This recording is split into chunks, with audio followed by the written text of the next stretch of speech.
Hi, everyone, and welcome to The Hash, where we bring you the latest and greatest in crypto and culture and whatever is going on with the ConstitutionDAO, which we will dive into today. Excited to have Zach Stewart, Jen Sanasi on the show. My name is Naomi Brockwell. Let's just dive into it. So, Zach, please update us. I want to know what's happening with this auction. $3, loving the $3. So yeah, the ConstitutionDAO raised a bunch of money from a bunch of crypto people, over $40 million at this point. They've removed the exact specifics of their counter so as not to telegraph how much capital would be required to sink their bid at an auction at Sotheby's later tonight, 6:30 p.m. Eastern time. Crypto world and more will be watching this one because, hey, it's kind of entertaining. But yeah, we had this update last night, getting information on how much was raised and some of the mechanics of it. And I gotta say, I'm souring a little bit on this thing. I don't think this is as good and wholesome as most folks are quick to believe. I think this is really like, it's about the token. It's about the people token. You give an ETH, you get some people back. People, actual people, seem to be betting that this governance token will accrue monetary value over time. And by getting the Constitution, you also get the perk of having some sweet, sweet coins in your wallet. So I don't know. I think the mainstream media is sort of glossing over that aspect of it. But Andrew Thurman was able to talk to the team yesterday, get a little details on the tokenomics behind what is unfolding in a Discord as we speak, as the auction nears. So I'm going to throw it straight to Naomi for her thoughts. What's your take on the latest in ConstitutionDAO? Aside from sheer entertainment value, what do you think is really at play here? Entertainment value is always enjoyable. I mean, let's dive into this people token, because on the website prior, it said that if you participate in this DAO, you have fractionalized ownership of the Constitution, which is really cool. And suddenly they realize that securities law will come into play if that is indeed a thing, because you cannot apparently fractionalize ownership of something without the government's blessing, and the SEC does not like to give it.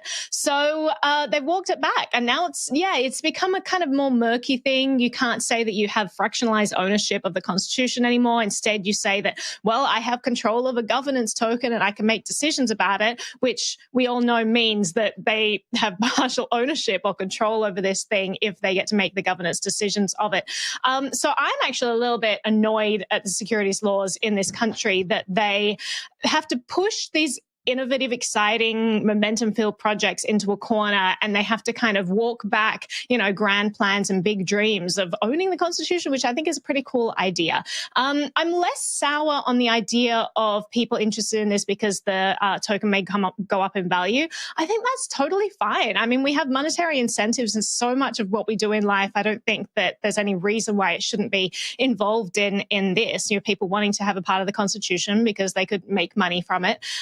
But obviously they can't talk about that aspect of it anymore because the SEC might come in, and it's still unclear whether the SEC will indeed come in and do anything about this, because there have been lots of platforms out there that SEC has targeted, and the platform said, no, this is a governance token, and the SEC said, well, because it actually has value on an open marketplace, it's a securities now, which is crazy because it means that anything that has value on an open marketplace is considered a security, if it's like a fractional ownership of something. So, or like a governance control of something. That's what we're seeing in the crypto space. So it's, the whole situation bothers me, but I'm still rooting for the people. I'm still rooting that they buy this because I just think it's kind of an historic moment in time where the barriers to entry have been brought down. Individuals can participate in ownership of one of the most historic documents in the world. And before they weren't able to. We didn't have a mechanism that decentralized trust in this way. And so I'm really excited at what this could mean if the SEC would just get out of the damn way and stop ruining things. Anyways, Zach, I saw your hand go up, and I also saw Jen's hand go up. I'm not sure who to pass to. I guess, Jen, I'll throw to you first. Wow. Well, Zach went up first. So, Zach, I think you have probably a response to Naomi's comments about the SEC. So you go first, and then I'll go. I mean, I'm happy to cede the floor. I already said my piece, but I just think like the token mechanics here are like sort of being glossed over, right? Like the fractional ownership of the Constitution. It's like, we the people in the hands of the people, we can do it. I think there is a bit of a profit motive here, as there are in most things crypto. So people who are aping in and contributing ETH, they get a share of people tokens in return. They're not trading at present, but that doesn't mean they won't. You saw Coinbase come out here and support this thing. Hey, contribute to the ConstitutionDAO, suggesting that maybe down the line there would be some sort of token listing that may or may not happen there. So it's intriguing to me that this aspect of the story seems to be getting a little bit lost in what is otherwise a very exciting and cool thing that people have rallied behind. So I know I'm going to be watching at 6:30, see what happens. We're trying to get into Sotheby's itself. This is a live auction, not an online auction, apparently. So we're going to be looking to get in there and see people raising their little cardboard things, taking calls from their minders to get that thing bought and owned. But I'll throw it to you, Jen. Yeah, I'm not sour on the project. I still am so optimistic about it. I think it's very cool. I want to take a moment though to fact check the New York Times. So I read the New York Times article. They mentioned in it that Sotheby's only accepts government issued currency, and that the ConstitutionDAO will be converting their crypto to fiat to participate in the bid. And Sotheby's doesn't only accept government issued currency. They do accept Bitcoin and Ether, but only on auctions that list that they are accepting Bitcoin and Ether. And I think this is a great opportunity. I think Sotheby's has until 6:30 p.m. to accept crypto for this, to celebrate the fact that all of these people on the internet have raised money to bring the Constitution, to take the words out of their mouths, bring the Constitution to the people. And so I would love if Sotheby's would accept crypto for this. So there's still time. Last thought before we transition to Naomi, let's get some predictions. They got a lot of money. Let's do quick predictions. You think that ConstitutionDAO is going to win this thing tonight? Yeah, Naomi, hell yeah. what's your prediction? You got hell yeah? The drive behind them. They're not giving up, and they said that they've got a backlog of reserves in case they need to up that bid. I reckon they're fully in. Okay, Jen, you going with yes? Yep. You're thinking they're going to seal the deal? With yes. All right. Don't let us down, Zach. I'm plotting. I want to see that. I want to see a crypto whale come in and just snipe them at the last minute. I want to see what happens. But just rooting for chaos. All right, that's it for that segment. Let's pass it over to Naomi for the next story. I love it when we're rooting for chaos. Let's talk about what's going on with Amazon. A little bit chaotic there as well. So apparently Amazon has pulled support for Visa credit cards in the UK. They've said that Visa cards, credit cards in particular, in the UK, the fees are too high, so they're no longer supporting them, which is a really interesting move there. You've got a ton of people in the UK who are now going to be stranded without a way to make purchases on Amazon. They're going to have to find new credit providers. They're going to have to move over to a different payment processor, credit card. And it's interesting to see how much power these payment processors wield. I keep saying payment processors. It's slightly different. Intermediaries, I'll say. Because, you have Visa that is kind of the gateway into Amazon for a lot of people. And as soon as that gets shut down, this centralized focal point, a whole bunch of people lose access. And that's sort of this theme that runs in crypto all the time, is that you don't want to be trusting centralized points of failure. If PayPal servers go down, you don't want to be lost without a way to make payments. And this idea that we now have these crypto networks that are up and available and never go down, and you never lose access. And it kind of is drawing a stark comparison, seeing all these people who are mired to Visa suddenly losing access to one of the biggest stores in the world, online stores. And it's, it's interesting that Amazon is citing high fees with this. I'm glad that more merchants are realizing how high the fees are with these credit cards, and that crypto can provide a much better alternative there. But at the same time, I'm not holding my breath that Amazon's going to be adding crypto anytime soon. But it is kind of stepping in an interesting direction here, that they're starting to recognize that perhaps we don't need to give everyone access to Visa. Perhaps there are other options out there. But I'll throw it to the group for your take. Zach, what's your take on all of this? It really does, illuminate some of those rumors, or some of those early steps with Amazon getting into crypto that I think we saw a bit earlier this year. So it does sort of suggest that, I think I think as consumers, we're all really used to just like spending money and it being easy. But like there's all these back end processes that happen, especially when you talk about sort of cross border things that become difficult, right? Like if you're Uber operating in, Portugal or Slovenia or Japan, right? You have to have like local intermediaries that hold and process payments for you. So it becomes difficult to be a multinational company. So I could see why some of these companies, whether it's Amazon or other, might finally wake up to the idea that, hey, maybe we could do this on different rails in a way that is compliant and works for us and works for our customers. So the fact that we're seeing this out of Amazon, I think is interesting, and but potentially like, a little bit of like pulling the curtain back on how some of that back end stuff works. But yeah, that's what comes to mind for me at least. But I'll throw it to Jen for her take.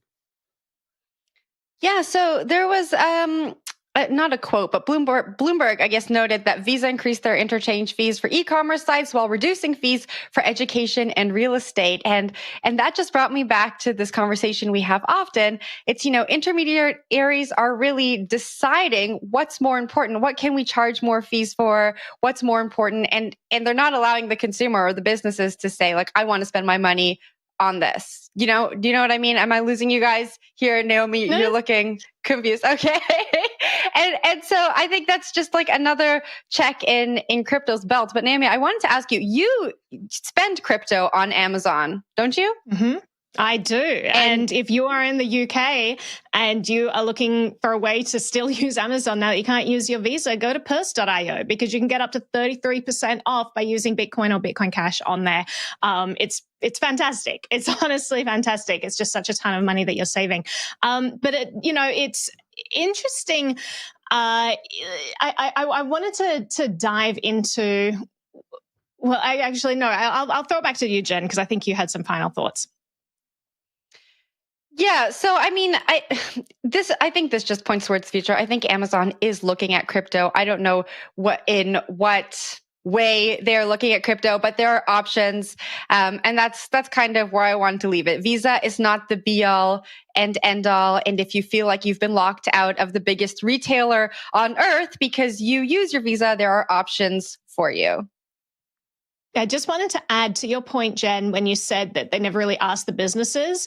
In this case, they don't really need to ask the businesses because the businesses do get to vote with their feet. And Amazon has just voted and said, we do not like it. So whether or not Visa pulls back their decisions and changes course and says, okay, well, we want to be accepted on Amazon. This is a disaster. We are going to lose so much money if we're not accepted there. They now have the opportunity to change things because Amazon holds a lot of power in this instance. But Zach, I know you had some final thoughts. I had nothing. It was just interesting to think about Visa also sort of, with USDC and all their experimentation around crypto and stuff, right? They're thinking about this stuff too. And so some sort of nexus of the two could produce some interesting outcomes for global commerce in the future. All right. That's all I got. Jen, take it away.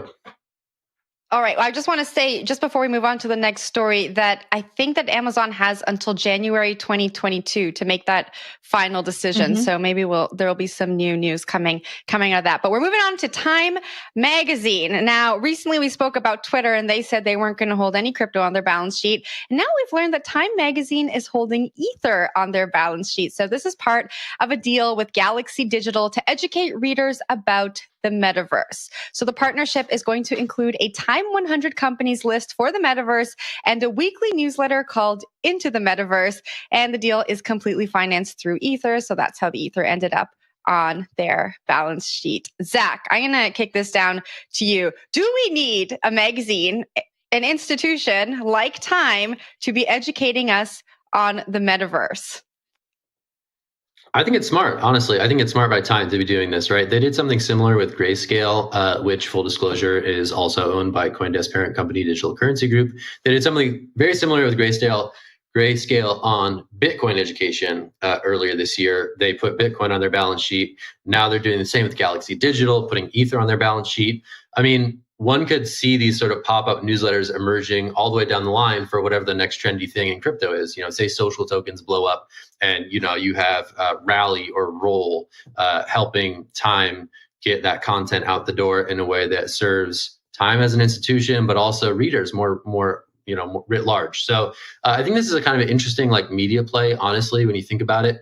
And it is super interesting to see Time, helmed by President Keith Grossman, kind of go hard on crypto stuff in this last year. Kind of unexpected to see a legacy brand like this veer into crypto, but hey, crypto is the last fun corner of the internet. It's where there's a lot of excitement and where people are really dying to learn and read more about these technologies. So I could see why they would do that, to inject some life into that brand that has obviously been around for a while. So I'm kind of interested to see if this is a template that gets reworked for the next topic that they want to spin up, weekly newsletter, educational stuff, I'm curious to see what's next, because it does feel like Time is actually potentially in this for the long haul. I think you hit it right on the head, Zach. They're launching a portal called Time to Learn. So this partnership lasts for 6 months so far, but that Time to Learn portal is going to be up, for the foreseeable future. So I think you hit it right on the head. They're just going to stay on top of emerging technology and be that education portal for the mainstream. But Naomi, I just noticed we're wearing the same color. That's fun. we are snapsies. I think this is a very interesting project. I mean, initially I'm a little bit like, I looked at it cynically and I'm just like, and a magazine, print magazine at that is like trying to like bridge this chasm. It's like, kind of seems like an outdated model to be delving into metaverse land, but it makes total sense, because if you want to be bringing new people into this and educating new people, you need to go to the mediums where they are. And these legacy systems is where some of the older generations still are in particular. There's just a huge swath of the population that are reading Time magazine. And so it could be very helpful to say, hey, we're going to give you access to this new porthole, this new world, explain what it is, try to explain what's exciting about it, because it's really dense topic to understand. I think a lot of people still don't get it, and we're at such early stages that most of it is talk about the potential, So if they're covering the space as that potential grows and becomes reality, I think that's kind of interesting. So I'll be keeping an eye on that. But let's wrap that up for today. Zach, take us out. Let's wrap this thing. Let's take us out. All right, 3 Box. Good to see you. Hi, I'm Zach Seward. That's Naomi Brockwell in the middle. That's Jen Sanasi over there. We're the Hash. We miss Will today. He's not going to be here with us tomorrow either. But we'll see him at some point in the future. It'll be cool. Yeah. We'll have a Friday show tomorrow. This has been the Thursday thing. CoinDesk.com. There's a ton of stories out there. You should go check them out. And also, CoinDesk TV, back at you, 3 p.m. Eastern for All About Bitcoin. Stick around and check that out. We'll be here. We'll wait. All right, that's it. I'm going to be saying so much stuff about altcoins while Will's away. I'm just going to be digging into it. He's not going to be able to rebut a thing. We're going to do 3 Dash stories tomorrow. Okay, Control, can you cue that up tomorrow? 3 Dash stories. Okay, got it. Okay, cool. All right, sounds good. LOL, we love it. All right, so thanks so much. We'll see you tomorrow. And hey, have a great day.